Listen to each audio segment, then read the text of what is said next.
Bismillahirrahmanirrahim. Assalamualaikum warahmatullahi wabarakatuh. Alhamdulillah. Alhamdulillahi rabbil alamin. Wassalatu wassalamu ala ashrafil mursalin wa ala alihi wa ashabihi ajma'in.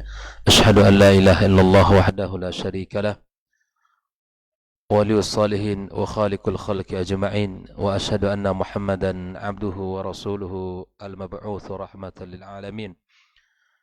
Ya ayyuhalladzina amanu ittaqullaha haqqa tuqatih wa la tamutunna illa wa antum muslimun. Allahumma ati nufusana taqwaha wa zakkiha anta khairu man zakkaha anta waliyuha wa maulaha innaka ala kulli syai'in qadir. Amma ba'd, ahibati fillah, kaum muslimin dan muslimat, hadirin hadirat rahimakumullah. Alhamdulillah, pagi yang sejuk ini kembali kita dipertemukan Allah Subhanahu wa taala di rumah Allah yang mulia ini setelah kita melaksanakan kewajiban kita kepadanya, menunaikan ibadah fardu subuh berjamaah. Lalu kemudian kita melanjutkan pembahasan ilmu yang berkaitan dengan perkara-perkara penting yang harus dipahami oleh segenap umat. Mudah-mudahan ilmu yang kita pelajari bersama membuahkan amal dalam kehidupan kita dan menjadikan kita terang dalam perjalanan menujunya. Kemudian ucapan salawat dan salam untuk Nabi kita sallallahu alaihi wasallam. Mudah-mudahan kita mendapatkan syafaatnya pada hari kiamat kelak. Kembali kita bersama kitab Ad-Durus Al-Muhimmah li'amatil ummah li samati Syekh bin Baz rahimallahu taala rahmatan wasi'ah. Pagi ini pelajaran yang ke-15, Ad-Darsul Khamis Ashar, dengan judul At-Tahalli bil akhlaqil masyru'ati li kulli muslim. Berhias dengan akhlak yang masyru' bagi setiap muslim, di mana disyariatkan bagi setiap muslim untuk berakhlak dengan akhlak yang mulia sebagaimana yang telah diperintahkan oleh Allah Subhanahu wa taala kepada Nabi kita sallallahu alaihi wasallam. Sehingga Nabi mengatakan di dalam ucapan beliau di dalam sebuah hadis yang diriwayatkan Imam Bukhari dalam kitab Al-Adab Al-Mufrad, Nabi alaihi salatu wasallam mengatakan, "Innama bu'ithtu liutammima makarimal akhlaq." Misi Rasulullah sallallahu alaihi wasallam hanyalah untuk menyempurnakan akhlak. Di dalam hadis yang lain Rasulullah sallallahu alaihi wasallam mengatakan, "Innallaha karimun yuhibbul karam." Sesungguhnya Allah itu adalah mulia dan menyukai kemuliaan. Wa yuhibbu ma'aliyal akhlaq. Dan Allah Subhanahu wa taala menyukai ketinggian akhlak. Wa yaqra safsafaha, akhrajahu al-Hakim. Dan Allah Subhanahu wa taala membenci perkara yang buruk.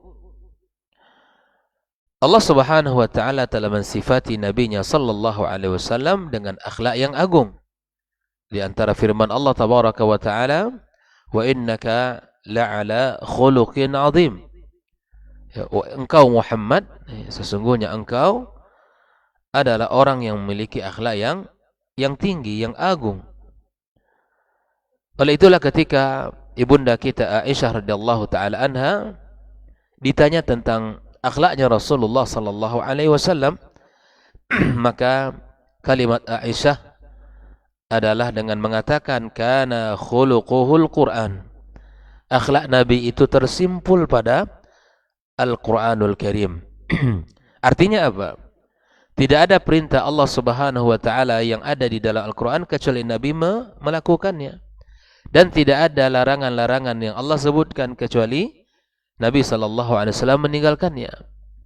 Dan tidak ada kemuliaan, ketinggian akhlak yang ada dalam Al-Quran kecuali Nabi SAW merupakan Dialah, itulah akhlaknya dan kebiasaannya. Hadis rawahu Muslim. Oleh itulah Nabi sallallahu alaihi wasallam selalu meminta kepada Allah tabaraka wa taala agar dia diberikan petunjuk, dibimbing Allah tabaraka wa taala untuk memiliki akhlak yang mulia, dan dia berlindung kepada Allah Subhanahu wa taala agar dihindari, ya, dijaga dari akhlak yang jelek dan hina.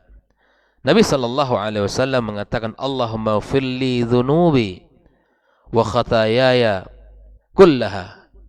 Ya Allah, ampunkanlah dosaku dan seluruh kesalahan-kesalahanku. Allahumma na'ishni wajburni.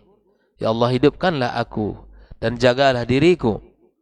Allahumma hdini li salihil a'mali wal akhlaq.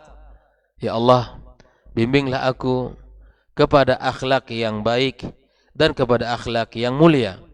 Fa innahu la yahdi li salihiha illa anta. Tidak ada yang bisa membimbingnya kecuali engkau. Wala yasrif sayyi'aha illa anta. Dan tidak ada yang bisa menjauhkan aku dari akhlak yang hina kecuali engkau. Inilah doa yang selalu dibaca Rasul sallallahu alaihi wasallam. Hadis rawahul Hakim dalam Al-Mustadraknya. Walihada ikhwani ahibati fillah, seorang muslim, ya, harus bersifat, harus berakhlak, harus memiliki, ya, keindahan, perhiasan dengan akhlak yang mulia. Sehingga Nabi sallallahu alaihi wasallam menyebutkan kesempurnaan orang beriman itu ada pada kesempurnaan akhlaknya. Kesempurnaan seorang yang beriman kepada Allah ada pada kesempurnaan akhlaknya. Sebagaimana Rasulullah sallallahu alaihi wasallam, akmalul mu'minina imanan ahsanuhum khuluqa. Ya, mukmin yang paling sempurna imannya adalah mukmin yang paling baik akhlaknya. Bukan mukmin yang paling gagah, bukan mukmin yang paling sempurna dari sisi hartanya, bukan mukmin yang paling tinggi jabatannya, bukan mukmin yang paling kuat fisiknya saja, tapi kemudian mukmin yang sempurna imannya adalah mukmin yang baik akhlaknya, baik itu kepada dirinya, kepada masyarakatnya, kepada keluarganya, kepada anak-anaknya, kepada sahabat-sahabatnya, terutama lagi kepada Allah Subhanahu wa taala. Hadis rawahu Tirmidzi, Abu Dawud dengan sanad yang hasan. Sehingga Rasul sallallahu alaihi wasallam juga mengatakan, khiyarukum ahasinukum akhlaqa. Yang terbaik antara kalian semua itu, kata Nabi sallallahu alaihi wasallam, adalah orang yang paling baik akhlaknya. Yang terpilih di antara semua banyak orang adalah orang yang paling baik akhlaknya. Nominasinya itu bukan pada harta, sekali lagi, bukan pada status sosial, tapi pada ukuran akhlak. Kemuliaan pada dirinya itu diukur dengan kemuliaan akhlaknya seseorang. Makanya ketika seseorang memiliki akhlak yang mulia, tapi kemudian walaupun dia memiliki hanya sekadar manusia yang biasa di masyarakatnya, tapi kemudian itu akan selalu dikenang, akan selalu diingat, akan selalu menjadi buah bibir yang indah yang selalu dinukil dari generasi ke generasi kalau dia memiliki akhlak yang mulia. Rawahu Bukhari dan Muslim. Rasulullah sallallahu alaihi wasallam juga mengatakan, afdhalul mu'minina ahsanuhum khuluqa. Mukmin yang paling baik adalah mukmin yang paling baik akhlaknya. Rawahu Hakim dengan sanad yang hasan. Kalau kita melihat keutamaan-keutamaan akhlak di dalam Islam sangat banyak sekali. Di antaranya yang pertama adalah sababun lidukhulil jannah, adalah sebab seseorang bisa masuk surga. Di akhlak yang mulia itu bukan hanya sekadar disenangi orang di dunia, tapi dia akan mengantarkan orang tersebut kepada surga Allah tabaraka wa taala. Nabi sallallahu alaihi wasallam mengatakan, ana za'imun bi baitin fi a'lal jannah liman hasuna khuluquhu. Saya adalah pemimpin di rumah yang paling tertinggi di dalam surga. Sebab inilah Nabi mengatakan, ya, bahwa saya adalah za'im, pemimpin di sebuah rumah yang paling tertinggi di dalam surga. Pada siapa Nabi sallallahu alaihi wasallam menjadi pemimpin? Pada orang-orang yang memiliki akhlak yang mulia. Ya, bukan manusia yang kasar, bukan manusia yang keras kepala, bukan manusia yang sombong.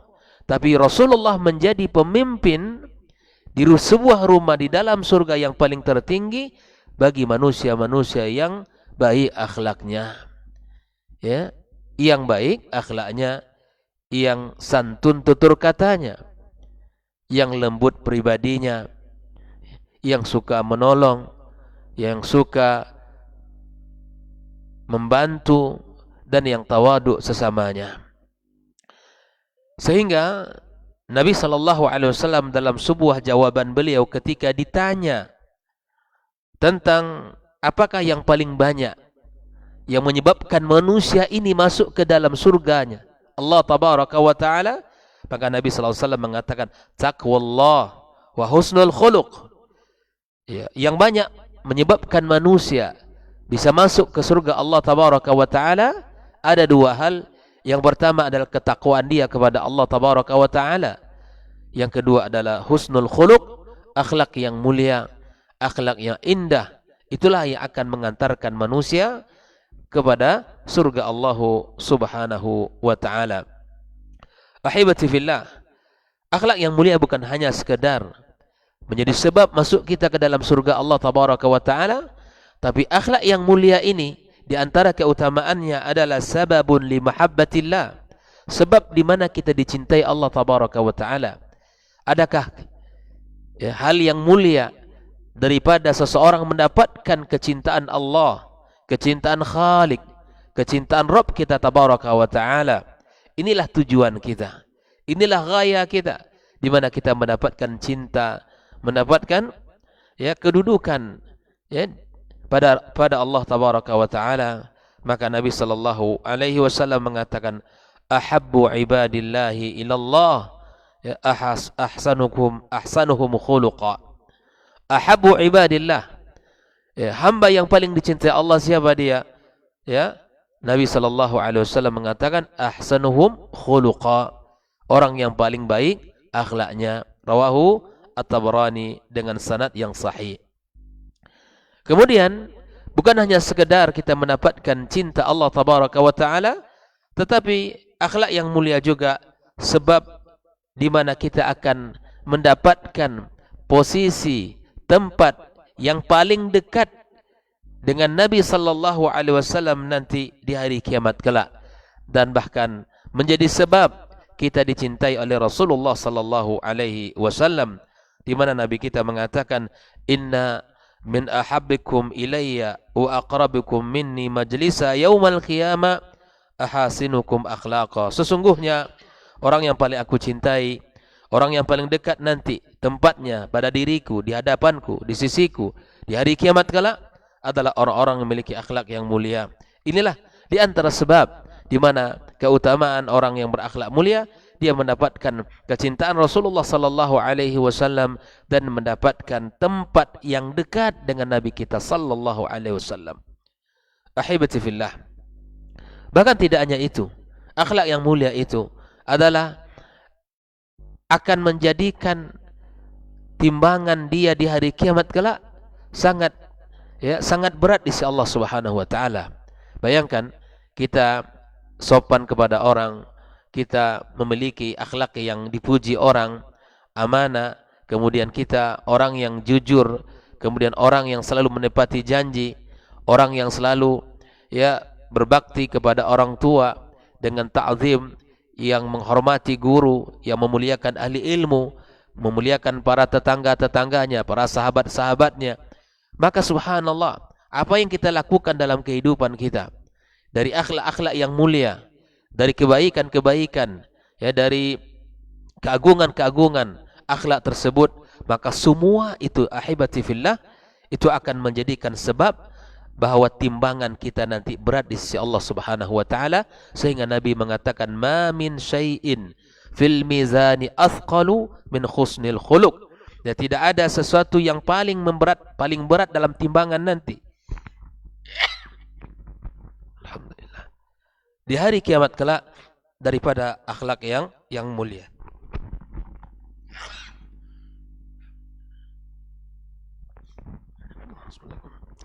Ahibati fillah, ikhwani wa akhwati fiddin.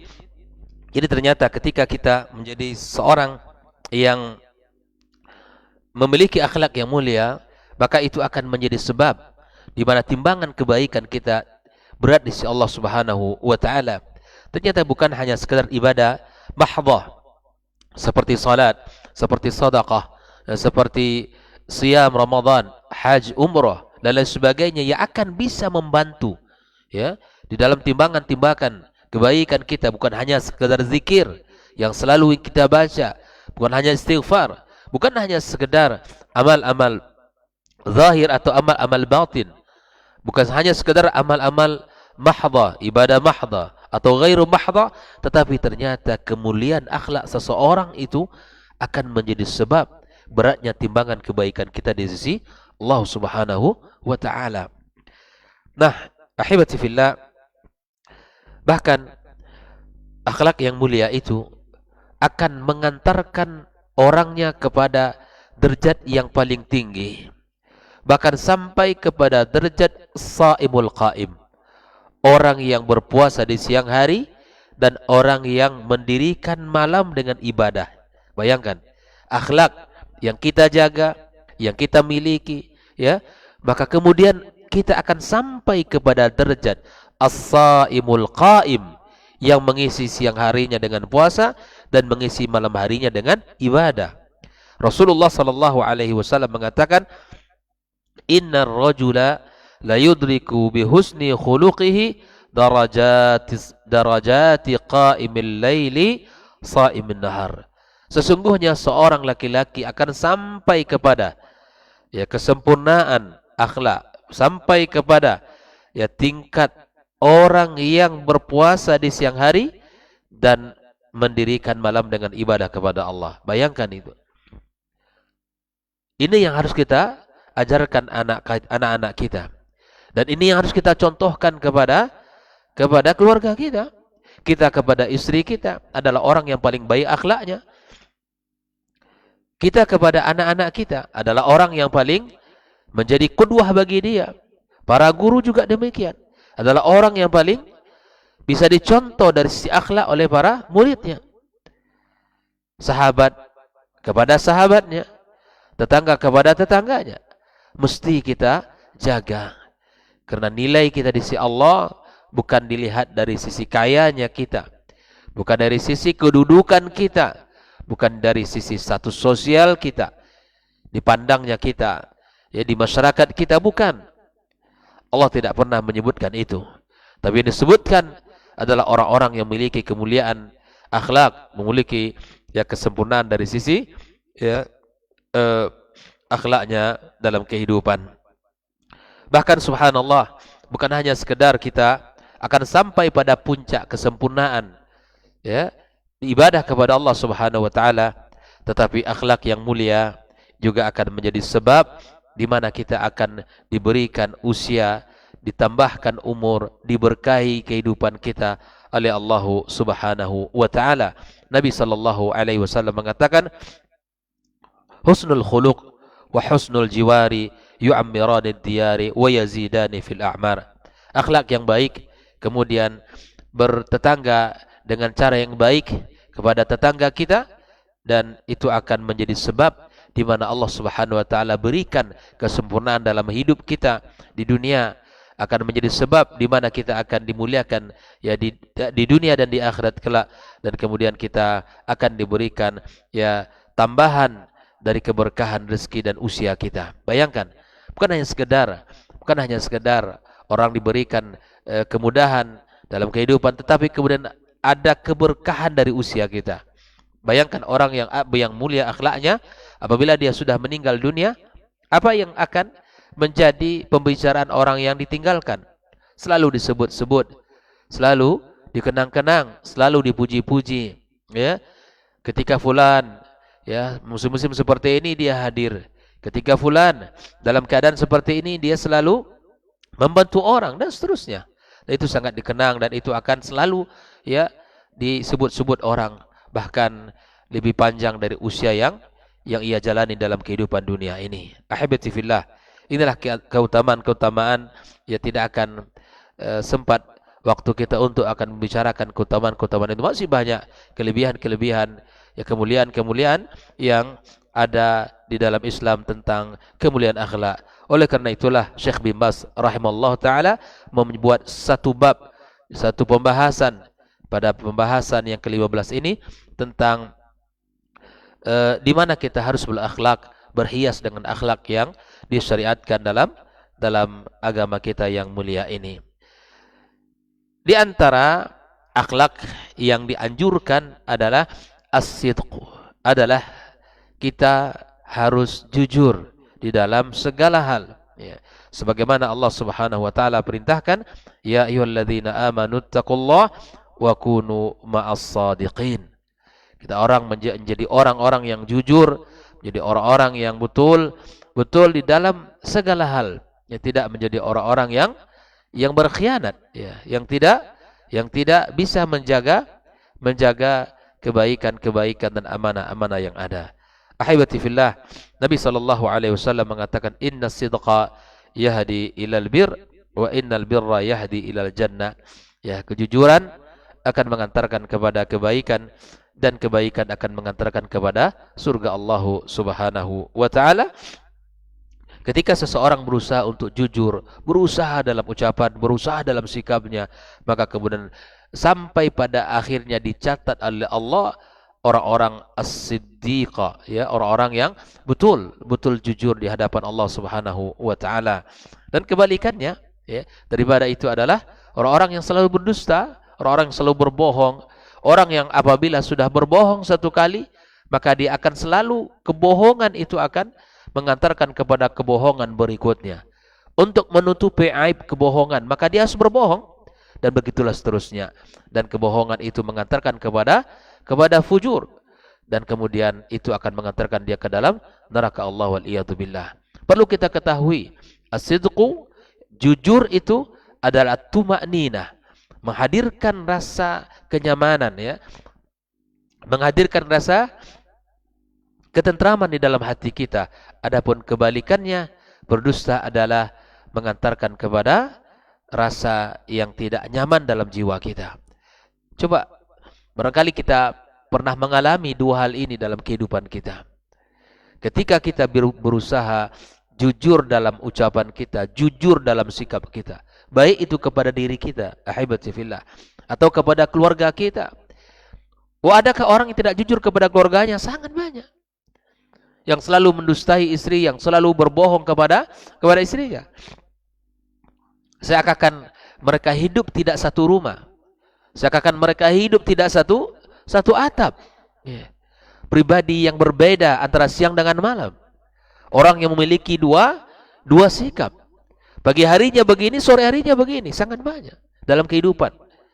Waliyatubillah, semoga Allah tabaraka wa ta'ala jaga kita dan keluarga kita dan generasi kita. Kita hidup apa adanya. Jadi orang yang jujur, yang selalu berkata apa adanya. Yeah. Dan biasanya orang-orang yang suka berbohong adalah orang-orang yang memiliki rasa takut yang berlebihan. Kenapa takut? Karena dia salah. Dan menutupi kesalahan itu, selalu akan berbohong. Maka di antara hal yang diminta oleh Nabi untuk selalu dijaga dia adalah dari rasa takut. Dan rasa takut itu dekat kepada kesalahan. Maka itulah ketika kita takut di dalam kehidupan kita, maka kita selalu, ya, untuk kembali kepada Allah Subhanahu wa taala. Maka apa yang mesti kita jaga dalam kejujuran ini adalah as-sidqu fil kalam, jujur dalam berucap, ya, bicarakanlah, sampaikanlah apa adanya. Ketika itu hak, sampaikan itu hak. Jangan dipelintir, ya. Kemudian ketika itu adalah hal yang batil, sampaikan itu batil. Ya, jangan disampaikan sesuatu yang hanya sekedar disukai orang, tapi itu semua akan, ya, memiliki kedudukan, memiliki konsekuensi di hadapan Allah tabaraka wa taala. As-sidqu bil mau'id, ya, jujur di dalam janji, ya. Jujur dalam janji kita. Kalau kita berjanji, maka tepati. Jangan sampai kita tidak menepati janji kita. Wasidqu fil bai'i wasyira', jujur ketika kita dalam berdagang, ya antum sebagai pedagang dimanapun berada ya, maka katakan ini barang baru, ini barang yang berkualitas, ini kurang, dan ini barang lama, itu sebutkan. Jangan kita mengatakan sesuatu yang berbeda dengan kenyataannya. Karena kalau seandainya laku barang yang Anda jual dengan cara yang dusta, itu tidak akan menambah kebaikan dan keberkahan hidup Anda. Kalaupun Anda banyak dapat untung, bisa jadi untung itu habis dalam sesuatu yang sia-sia. Sesuatu yang tidak bermanfaat, barangkali melahirkan sifat sombong. Dengan keuntungan itu, melahirkan sifat yang tidak bersyukur kepada Allah atas nikmat itu. Melahirkan orang yang selalu menghabiskan uang, menghamburkan pada hal-hal yang tidak diridai Allah Subhanahu wa taala. Atau nanti akibatnya adalah anak-anaknya diberikan dengan harta yang dihasilkan dari jual beli yang penuh dengan tipuan, itu akan melenceng akhlaknya dan tidak bisa beribadah kepada Allah, dan akan mungkin melawan orang tuanya dan seterusnya. Maka jangan dikira perbuatan Anda, wahai para pedagang, yang mendapatkan keuntungan dengan cara menipu, Anda akan lebih kaya, Anda akan lebih bahagia. Tidak, justru sebaliknya, akan mudah harta itu akan hilang dari tangan Anda, akan mudah habis, akan mudah sirna, dan mudah bagi Allah untuk menariknya kembali.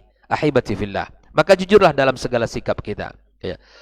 Kemudian yang mesti kita hindari adalah lawan daripada jujur tersebut adalah berdusta, sebagaimana Nabi mengatakan ayatul munafiqi thalath, di antara tanda orang-orang munafik itu adalah idza hadatsa kadzab atau kadziba, kalau dia berbicara maka dia berdusta ya, dan dia selalu berkata yang tidak benar. Ahibati fillah ya, wa min a'dhamil kadzib, di antara dusta yang paling besar di dalam Islam apa?